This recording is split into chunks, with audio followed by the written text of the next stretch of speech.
Diz assim a palavra do Senhor a nossos corações nessa noite. Ora, Pedro e João subiam juntos ao templo à hora da oração, sendo a hora 1. Estava sendo carregado um homem coxo desde o ventre de sua mãe, o qual diariamente punha a porta do templo chamada Formosa, para pedir esmola aos que entravam no templo. O qual, vendo Pedro e João entrando no templo, pediu uma esmola. Pedro, fixando os olhos nele com João, disse: olha para nós. E ele estava atento, esperando receber alguma coisa deles. Então Pedro disse: eu não tenho prata nem ouro, mas o que eu tenho, isto te dou. Em nome de Jesus Cristo de Nazaré, levanta-te e anda. E ele, tomando-o pela mão direita, o levantou imediatamente, e seus pés e os ossos do tornozelo receberam força. E saltando ele, se pôs em pé, e andou e entrou com eles no templo, andando e saltando e louvando a Deus. Amém, irmãos? Pode se assentar em nome de Jesus. Eu costumo ser bem breve, né? Como os irmãos já sabem, nas minhas palavras. Mas só que hoje, né, mais uma vez, foi me dado muito tempo, meia hora. Não sei se vai chegar a ser meia hora, irmãos. É apenas um complemento. Mas que todavia o Espírito Santo venha me conduzir. Amém? A intenção aqui, quando eu vou pregar, né? E a verdadeira intenção mesmo, dentro da base bíblica, é que os irmãos entendam, compreendam, entende? Compreendam o que Jesus quer falar com a igreja nessa noite. Então, o meu foco, quando eu vou pregar a palavra, é não forçar, não fazer com que os irmãos compreendam, mas ser direto, objetivo, porém, mas que os irmãos tenham uma boa compreensão do que Deus quer falar nessa noite. Então, eu costumo muitas vezes resumir minhas palavras, não falar muito, até porque não é muito falar que seremos ouvidos, mas sim resumir de maneira compreensiva para que os irmãos venham entender nessa noite. Amém? Em Atos 13, irmãos, a qual acabamos de ler, é uma palavra bastante conhecida, porém bastante poderosa também.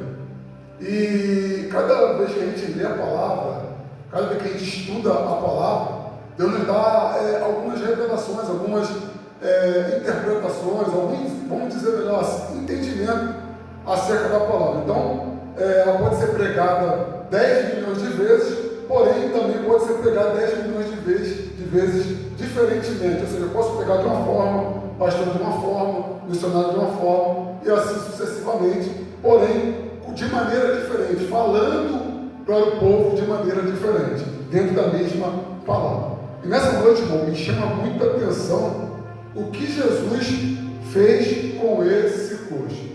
E nós entendemos, irmãos, como foi falado bastante aqui nesse culto, nessa noite, desde o início da palavra introdutória, quem está ligado no culto entendeu, que estamos diante de provação, irmãos. Estamos diante de guerra. E nós entendemos que quando estamos diante de provação, quando estamos diante de guerra, a parte exterior, ou seja, aquilo que acontece por fora, acaba nos influenciando por dentro. Você não pegou isso aqui, eu vou repetir. Aquilo que acontece por fora, ou seja, o nosso exterior, muitas das vezes, não sempre, não é uma verdade absoluta, nos influencia por dentro, mexe com o nosso emocional, Aleluia. dá uma balançada na nossa fé, sendo que é errado. A Bíblia diz, né, lá em Salmos, que aqueles que confiam no Senhor são como um monte de Sião, que não se abala, a palavrinha aqui, ó, não se abala, mas permanece para sempre. Só que a gente sabe que muitas das vezes o próprio Jesus, certa feita, lá no Monte Getsemane, perto de ser crucificado, até ele ficou, tremendo a carne dele, gritou, irmãos, ele falou, disse, olha, o espírito está pronto, porém a carne é fraca. Por quê? Porque ele sabia que estava próximo de ser crucificado, então ele ficou angustiado de algo a ponto de suar sangue, irmãos. Então se o próprio Jesus, que era perfeito, que é perfeito hoje, que está sentado à destra de Deus, nós, irmãos, que somos imperfeitos, também passamos por esses momentos, do nosso exterior, do nosso parte de fora, influenciar a nossa parte de dentro. Nós também podemos observar o servo Jó, que era homem reto, temente a Deus, se desviava do mal, tinha uma família maravilhosa, tinha bens materiais Porém, como veio o terremoto, como veio o mistério que aconteceu, um reboliço na vida dele, ele também foi influenciado, irmão, por aquilo que aconteceu por fora, influenciou ele por dentro. Só que nós vemos que Jó sabiamente, irmão, não murmurou, não reclamou, se prostrou para Deus e ficou adorando a Deus e declarou: olha, no eu vim do ventre da minha mãe, então não vou estar ali. Deus me deu, Deus tomou. Bendito seja o nome do Senhor. Então nós observamos essa passagem de Atos 3, nós vemos que o coxo aqui, irmãos, ou a parte exterior por ele nasceu, como está dizendo aqui, desde que ele nasceu, ele tinha problema nos pés, ou seja, ele era paralítico. E se a gente for pegar aqui a fundo, tendo em vista do que eu falei aqui de Jesus e Jó, a parte exterior dele, aquilo que aconteceu por fora, influenciou, conjecturando com as minhas palavras, influenciava ele por dentro. E às vezes, irmão, acontece também na nossa vida. Tem pessoas, pastor, que quando estão na bonança, quando está tudo indo bem, a sua parte exterior, o seu lado de fora da bonança, não lhe falta nada. Minha vida está uma maravilha, está tudo indo bem, tem comida com fartura, e está tudo dando certo na vida. Deixam Jesus de lado. A parte exterior, a abundância que a pessoa está vivendo lá de fora, influencia lá de dentro. Aquela pessoa que, quando estava movendo, começava a buscar o Senhor, quando as coisas mudaram, quando as coisas ficaram abundantes, começou a largar ao Senhor. Contrapartida, também tem pessoas que, quando estão no vento, irmão, a parte exterior, você já viu também a tempestade de aprovação que está passando, tem a tendência, não são todas, são algumas, assim como umas largam Jesus, outras têm a tendência de se inclinar para Deus. Opa, estou no vento, estou na prova, o mundo está caindo na minha cabeça, o negócio é aprovação da forte, vou caçar Jesus. E vai lá e corre para Jesus. Então nós observamos que a parte exterior, aquilo que estava acontecendo por fora na vida desse homem, influenciou o lado de dentro. Só que todavia nós vemos aqui, irmãos, conjecturando mais uma vez com as minhas palavras, que esse homem, no interior dele, ele era um homem inconformado, sabe? Ele era um homem inconformado. Creio eu que na mente dele, no espírito dele, conjecturando, não estou afirmando, porque o texto não me afirma nada, que ele vivia nessa situação de paralítico, porém inconformado. Mas eu posso citar aqui outras bases bíblicas também, que a mulher do fluxo de sangue ficou 12 anos, irmão, padecendo do fluxo de sangue. Só que nós olhamos, e aqui a gente pode até falar com mais certeza, que essa mulher era uma mulher inconformada com a situação que ela estava vivendo, porque o exterior, irmão, estava abalando o interior dela. Você imagina, ficar 12 anos padecendo de uma hemorragia, irmão. E segundo a lei, como nós entendemos já essa palavra, ela tinha que ficar fora da sociedade. A lei proibia ela de ficar no meio da sociedade. Então a gente pode afirmar que a parte exterior dela, aquilo que estava acontecendo por fora, aquilo que estava acontecendo na vida dela, estava mexendo com o interior dela. Só que nós entendemos que todavia ela era uma mulher inconformada. 12 anos padecendo, porém não ficou conformado, não ficou na zona de conforto. Opa, estou aqui na zona de conforto, 12 anos mesmo, já passou 1, já passou 2, 3, 4, 5 anos, não vai mudar nada, eu vou morrer nessa situação. Então não vou entregar mesmo, vou ficar aqui prostrado, deixa a minha morte. Não, ela é inconformada.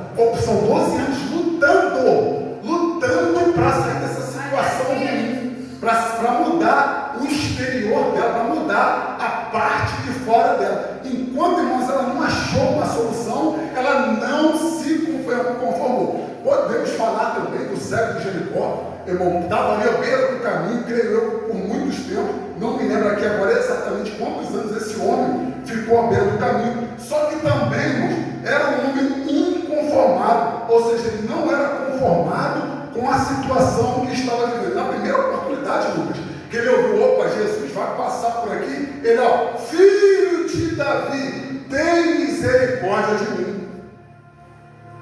Homem inconformado, não se conformou com a situação de estar à beira do caminho. Opa, estou aqui, vamos dizer assim, bem rasgado, estou na merda, vai dar ruim mesmo, deixa para lá. E a gente observa observo hoje em dia, vou trazer para a realidade.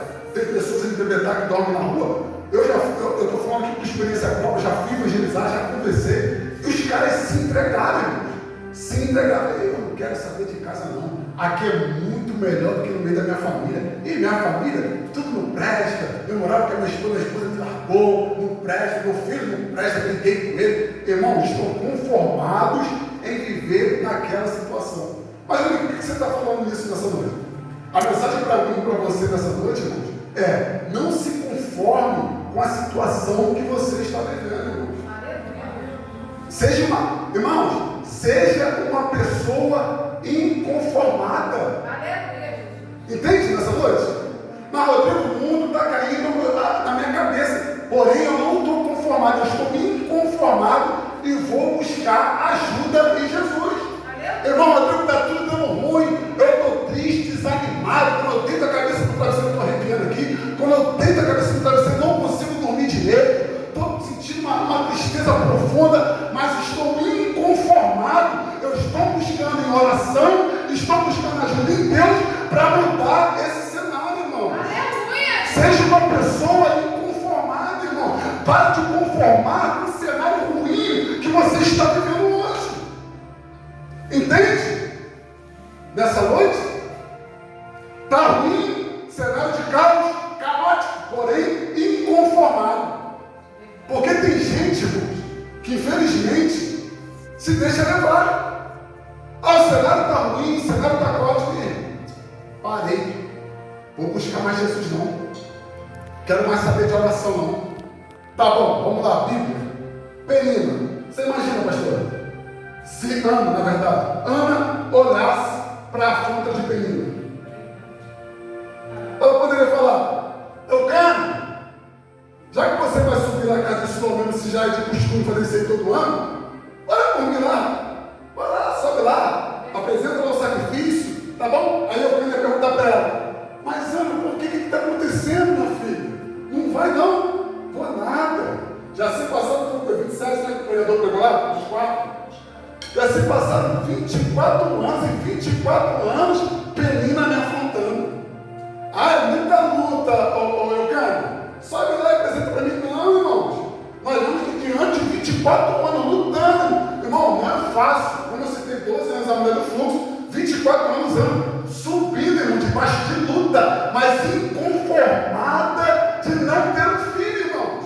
Uma pessoa inconformada. Eu dou mais fácil bíblica, Romanos 12, versículo 2. Não vos conformeis com este mundo, mas seja renovado pela renovação da sua mente, para compreender a boa, perfeita e agradável vontade de Deus, irmão. Oxe, uma mulher inconformada, enquanto não alcançou a promessa, enquanto não alcançou um filho, irmão, enquanto Deus não abriu o seu amado, ela não parou de buscar, irmão. Ah, eu sou assim, eu sou um cara inconformado. Eu era mentiroso, eu falei: não, vou arrumar um jeito. Irmão, quando está descendo aqui, eu vou falar. Há 6 anos atrás, quando eu aceitei Jesus, irmão, eu caí para dentro mesmo. Tipo assim, não estou julgando ninguém aqui não, irmão. Cada um com as suas dificuldades. Deus sabe todas as coisas. Tem pessoas que é com paciência no tempo. Eu entendo muito bem disso. Mas estou falando de mim. De mim. Eu vejo pessoas, vem ao culto, senta, vem, senta e assiste o culto. Aí vai. Aí passa um mês, está vendo 2 meses de novo, 3 meses, senta, ouve e acabou. Irmãos, quando eu aceitei, quando eu comecei essa caminhada, eu mergulhei de cabeça, irmãos. Eu me lembro até hoje que a irmã falou assim: Rodrigo, eu na pior fase da minha vida. Cenário caótico, uma tristeza profunda, crise de ansiedade horrível, cheio de problema, doença, pegou uma bactéria. Irmão, loucura, emagreci pra cá, fiquei chupado, irmão. Um reboliço na minha vida. Irmãos, eu falei: Rodrigo, tem uma oração lá. Aqui, tem uma oração lá. Se você quiser ir, a igreja estava até passando um mistério, por problemas. Só que eu não entendia nada, eu nunca fui cristão de verdade, de conhecer Jesus nem nada. Enfim, tá bom, irmãos, vamos lá. Cheguei aqui, pastor bradando. Varão, me entregou. Daqui a pouco o pastor já bradando. Varão, Deus te colocou nesse vale. Eu lembro até hoje. Falou, eu guardei, que foi interessante. Vou de novo. Vim na quarta de novo aqui.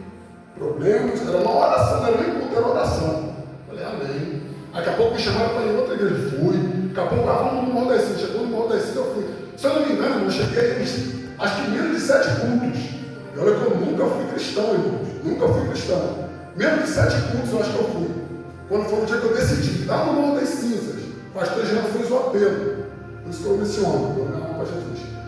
Lá no Morro das Cinzas ele fez o apelo. Varão, nessa noite, quem ouviu essa palavra e quer aceitar Jesus? Irmão, quando eu ouvi ele falar isso, eu tomei uma decisão. Não foi algo emocional. Eu vim aos cultos, menos de 7 cultos, eu fui em 5 cultos, fui nos cultos, e naquele dia eu tomei uma decisão. Falei, opa, vou. E quando eu aceitei, irmão, levantei, fui lá na frente, aceitei. Irmão, eu mergulhei de cabeça. Aí eu fico vendo, irmãos, como eu falei, cada um, eu estou sendo bem claro aqui, cada um com o tempo. Tem pessoas que é mais paciência, tem pessoas que é devagar. Eu entendo muito bem disso. Eu estou falando de mim nessa noite, tá? Não entenda mal, pelo amor de Deus. E eu vejo pessoas, do modo geral, eu vejo pessoas, até lá no Morro Descido também, e o que mais tem na Morro Descido, anos, olha, eu estou vendo, pessoal, eu estou 6 anos na Descido. A pessoa chega, faz, na Descido, Morro Descido. Chega, senta, culto. Tem campanha, está no culto. Já participaram de várias campanhas no culto. Só que eu nunca vi chegarem uma conclusão, uma decisão de aceitar e se entregar, irmãos.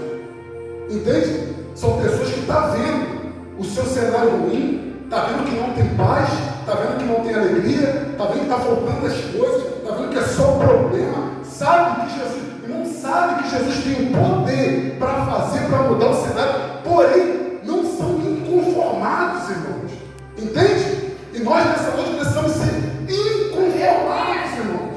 Eu estou com tristeza, irmão, eu vou orar, eu sou inconformado. Enquanto eu não mudar esse cenário, eu não vou parar de orar, irmãos. Eu sou assim, eu vou até o final, até o tutano, eu vou embora. Eu não sou nada para decidir, para. Eu não fujo de carro, eu também não fujo de nada, irmãos. Entendi? O pastor fez antes de ter o culto das mulheres aqui, o primeiro culto das mulheres. Ele botou 7 segundas-feiras, meia-noite, 7 segundas-feiras lá no Morro das Cinzas. Você acha que eu me limitei a cumprir? Negativo, irmão. 7 horas eu peguei a bicicletinha aqui, meia-noite no meio da rua, fui. Faltei alguma, senhor? Nenhuma, 7 segundas-feiras lá, eu não corro de guerra, vou para dentro. Enquanto eu não ver o cenário mudar. E como é que foi o culto aqui das mulheres? Deus superou, irmão. Aquele dia o céu estava baixinho, até hoje eu vejo os vídeos e você falou, caramba, nesse dia o céu estava baixinho, velho. Teve renovação, avivamento. E aí? Entende? Aí se você olhar para a sua situação e ficar conformado, sabe qual é? Assim tá bom. Eu choro, sou triste, passando por problemas, mas tá bom. Eu já me entreguei já, irmãos. Seja inconformado nessa noite. Seja inconformado nessa noite. Agora a Bíblia diz em Atos 3, está caminhando para o final, que o homem esperava uma solução, isso aqui é forte, temporária. Ele estava esperando ali uma solução temporária. Só que o que Pedro e João deu para ele foi uma solução permanente. E às vezes acontece na nossa vida. Às vezes, pastor, olha que isso aqui é muito fácil, você vai entender que isso aqui faz todo sentido da mensagem no todo. Às vezes nós procuramos soluções temporárias. Ou seja, o mesmo exterior, a mesma parte de fora que está nos influenciando por dentro, é onde nós buscamos solução. Ou seja, nós buscamos soluções em coisas exteriores, em coisas de fora, para aliviar a dor que estamos sentindo por dentro. Meu Deus! Era exatamente isso que estava passando. O exterior dele, a situação dele, o paralítico, estava mexendo com o interior dele. O cego de Jericó, o exterior dele, aquilo que ele não podia ver porque era cego, estava mexendo com o interior dele. A mulher do fluxo de sangue, a parte de fora dela, o exterior, estava mexendo com o lado de dentro dela. Só que observa a atitude deles. Eles buscaram algo não temporário, irmãos. Buscaram algo permanente, que curaria tanto o físico quanto o espiritual. É aí que está a grande chave. É aí que está a grande sacada. Você já percebeu? Que tem pessoas que vou falar mais bem rasgado para você entender o que eu estou falando. Tem pessoas, chifre no relacionamento. Sabe? Já brigou dentro de casa, por exemplo, a mulher apanhou dentro de casa, o homem mesmo apanhou, problemas familiares. Mas você vem para a igreja, para buscar na igreja a solução? Buscar a direção de Jesus? Não. Vai buscar a solução temporária onde? O pastor está ligado no culto, irmãos. Vai buscar onde? Vai buscar nas coisas temporárias, nas coisas de fora exteriores, aliviar a dor que está sentindo por dentro. Só que nós observamos esse texto, e aqui que eu queria chegar, Pedro e João dá a esse homem, irmão, uma solução permanente. Aquilo que curaria tanto o físico dele como o espiritual. E a prova disso, que quando ele recebe a cura, ele vai para o templo, vamos lá e adorar. Conjectura não eu, talvez ele ficava ali no meio do caminho triste. Porque ele estava até pedindo de uma solução que ele arrumou. Porque naquele tempo não tinha essas ajudas. Hoje tem a Bolsa Família, hoje tem esses mistérios que acontecem aí. Naquele tempo não tinha ajuda governamental, irmãos. Eu li ali, segundo historiadores, dizem que naquele tempo não tinha ajuda governamental. Ou seja, foi algo meio que ele arrumou de conseguir o que? Uma esmola, conseguir o seu dinheirinho. Entende? Mas todavia poderia estar no caminho, triste, cabisbaixo. Só que quando Pedro apresenta para ele Jesus, ele recebe o que? Uma solução permanente. É verdade. Então eu quero finalizar essa mensagem dessa noite, irmãos. A solução para a minha e para a sua vida é Jesus, irmãos. A solução para sarar nossas feridas é Jesus, irmãos. Até porque a Bíblia diz, tudo posso naquele que me fortalece. Você pode estar passando um problema que for, o mundo pode estar caindo na sua cabeça, mas quando você tem Jesus na vida, irmão, você consegue suportar. É verdade. Pode estar passando qualquer tipo de problema, mas eu tenho Jesus na vida, a solução eu tenho na minha vida, então eu consigo suportar. Então a grande chave, o grande segredo para mim e para a sua vida hoje, a solução para o meu e o seu problema é Jesus. Então como foi falado nessa noite, se inclina para Jesus. Busque uma oração até você alcançar a solução do teu problema. Não desista no caminho. Não deixe o seu exterior paralisar você. Não deixe aquilo que acontece por fora neutralizar você. Continue buscando até alcançar. Seja nessa noite uma pessoa inconformada. Inconformada com a situação que está vivendo. Inconformada e aquilo que você busca alcançar ainda não alcançou, mas vai continuar buscando até alcançar. Amém? Assim eu agradeço a oportunidade em nome de Jesus.